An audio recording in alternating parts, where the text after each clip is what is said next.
Friends, welcome to my YouTube channel learning with Divya Agarwal. आज हम करेंगे चैप्टर नंबर 4 यूरोपीय प्रभुत्व तथा यूरोप में पारस्परिक समाजवादी प्रतिस्पर्धा एवं कलह। मेरा जो आज का टॉपिक रहेगा वह है प्रतिस्पर्धा एवं कलह। मैंने हर बार की तरह नोट्स बनाए हुए हैं, तो आज भी मैं आपको नोट से ही बताऊंगी। तो हम शुरू करते हैं। प्रतिस्पर्धा एवं कलह के कारण। सबसे पहले है आर्थिक साम्राज्यवाद। प्रथम विश्व युद्ध के आरंभ होने से पूर्व के 50 वर्षों के दौरान आर्थिक साम्राज्यवाद का उत्थान हुआ। यूरोपीय देश में औद्योगिक परिवर्तन आ जाने से यूरोपीय कारखानों के लिए कच्चा माल की आवश्यकता को पूरा करने और बने हुए अतिरिक्त माल के विक्रय के लिए मंडियां प्राप्त करने के लिए बस्तियों की आवश्यकता अनुभव की गई।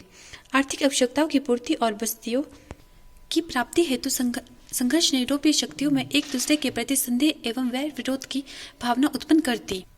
सैनिकवाद का उदय। 19वीं शताब्दी के उत्तरार्ध में जर्मनी ने भी अपनी जल शक्ति का विस्तार करना आरंभ कर दिया। जर्मनी लोगों ने बड़े बड़े समुद्री जहाजों का निर्माण किया तथा किल नहर का विस्तार करना आरंभ कर दिया। ये इंग्लैंड की जल शक्ति के लिए एक ललकार की भांति थी। इंग्लैंड समुद्री शक्ति में अपनी सर्वोच्चता बनाए रखना चाहता था। इसके परिणाम स्वरूप दोनों देशों के बीच अपनी अपनी समुद्री शक्ति को बढ़ाने की दौड़ शुरू हो गई। औपनिवेशिक नीति। इटली ने भी यूरोप के अन्य देशों की भांति औपनिवेशिक साम्राज्य का विस्तार करने की कोशिश की, क्योंकि वे अपनी शक्ति में वृद्धि करना यूरोप के राजनीतिक क्षेत्र में अपना प्रभुत्व बढ़ाना चाहता था। इटली बढ़ती हुई जनसंख्या के लिए निवेश स्थान प्राप्त करना, कच्चा माल प्राप्त करना और उन्हें मंडियों के रूप में प्रयोग करना चाहता था।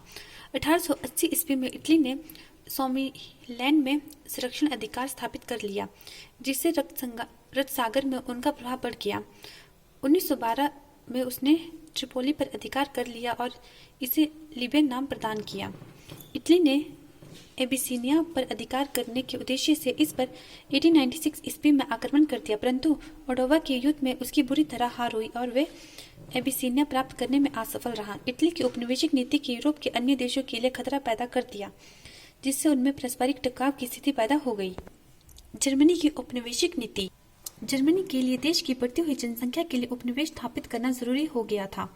इसके अतिरिक्त जर्मनी के देशभक्त उपनिवेशिक साम्राज्य की स्थापना करके अपने देश के राष्ट्रीय गौरव और मान को बढ़ाना चाहते थे। इसी उद्देश्य की प्राप्ति के लिए 1882 ईस्वी में जर्मनी उपनिवेश संघ की स्थापना हुई। बिस्मार्क ने अपने प्रयत्नों से अफ्रीका में एक विस्तृत उपनिवेश साम्राज्य की स्थापना कर ली और कैमरून, टोगोलैंड, जर्मनी, दक्षिण अफ्रीका, पूर्व जर्मन अफ्रीका, न्यू गिनी के कुछ भागों पर अधिकार कर लिया। अतः यूरोपीय देश में परस्पर टकराव तथा संघर्ष होना स्वाभाविक ही था। आज के लिए इतना ही। Thank you.